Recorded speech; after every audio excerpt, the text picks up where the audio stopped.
na-realize ko na lahat tayo nasa trial and error phase. Hindi natin alam kung tama ba yung ginagawa natin o kung meron ba tayong mapapala sa mga desisyong nagawa natin.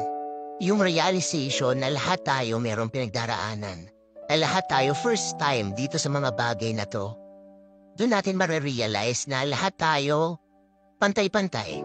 Kaya mahirap rin na i-compare yung sarili natin sa iba kasi mali mo yung chapter 1 mo, chapter 10 na pala niya. Marami tayong hindi alam sa ibang tao at marami rin silang hindi alam tungkol sa atin. Kaya kung darating yung pagkakataon na bako-compare natin yung sarili natin sa kanila, yun yung kailangan natin iwasan. Mahirap, pero kailangan eh. Kaya nga lagi nila sinasabi, compare mo yung sarili mo sa dating ikaw.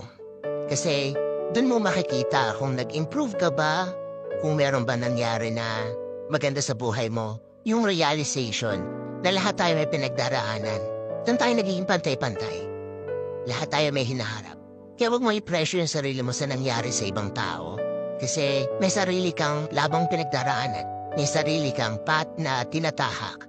At meron kang patutunguhan na ikaw lang talaga yung kailangan magdesisyon para puntahan yon, para makamit yon.